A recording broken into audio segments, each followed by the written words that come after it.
You ever notice how vampires used to be these terrifying creatures of the night, blood-sucking demons that haunted your nightmares?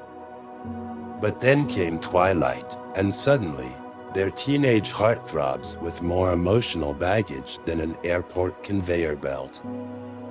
That's right, folks. Vampires aren't scary anymore. They're brooding, sparkly drama queens. So, the movie starts with Bella Swan. What a name, huh? Swan. Because calling her Bella Duck or Bella Pigeon just didn't have the same ring to it. She moves to Forks, Washington, a place so dreary and gray, it makes a wet sock look cheerful. Because her mom's off gallivanting with her new husband. The classic case of I'm too old for this crap. Mom, send me to my dad's. Now, Bella's your typical moody teenager, except she's not moody because of pimples or a crush on the quarterback. No, she's got a thing for a 100-year-old vampire who looks like he belongs in a Calvin Klein ad. Enter Edward Cullen, who has the emotional range of a brick wall and the complexion of a corpse that's been bleaching in the sun for a century.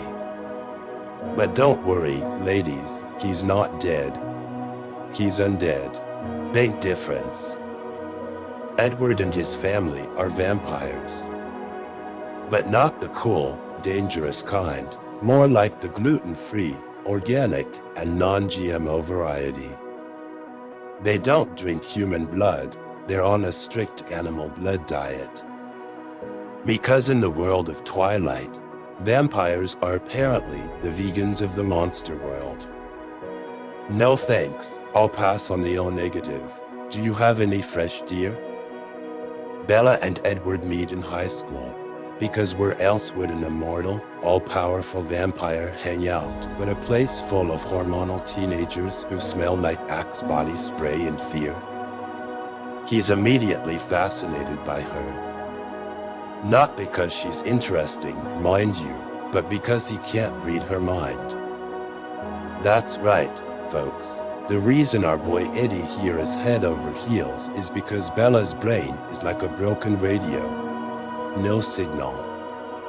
And let's not forget how he tries to avoid her by acting like she just walked in covered in dog poop.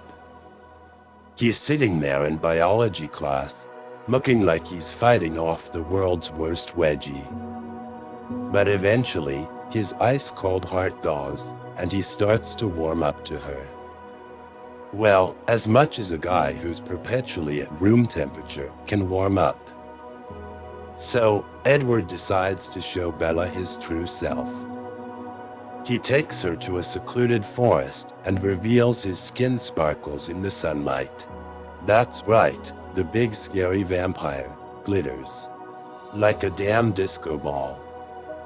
And somehow, instead of laughing her ass off, Bella's even more attracted to him. You're beautiful, she says. Beautiful? He looks like Glitterbox exploded on him. But the fun doesn't stop there. We get to meet the whole Cullen clan, vampires who all act like they're on a permanent cleanse. There's Alice, who's always peppy, like she's been drinking Red Bull for 50 years straight.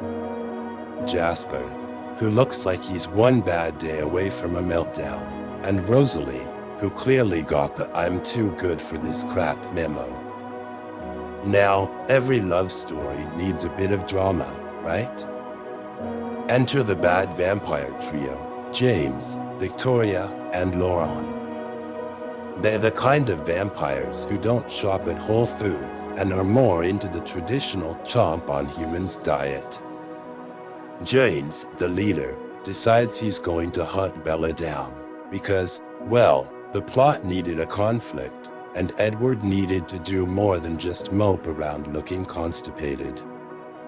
Now, the dramatic showdown. Edward and his family band together to protect Bella, which involves a lot of running through the forest at high speed.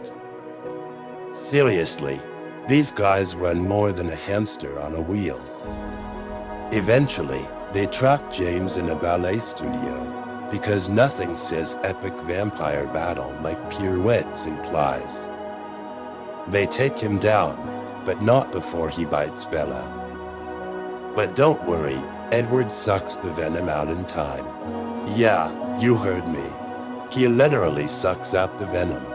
And this is supposed to be romantic? If your boyfriend ever says, "Let me suck the poison out," you might want to reconsider that relationship. Seriously, though, don't do it. Might do more harm than good. Finally, the movie ends with Bella and Edward back in their happy place, Prom. Because if there's one thing every century-old vampire wants to do, it's slow dance to a mediocre pop song in a high school gym. Bella asks Edward to turn her into a vampire because, eternal life as an undead creature sounds better than community college. But Edward's like, nah, let's wait on that, because nothing says love like keeping your girlfriend on the hook for eternity.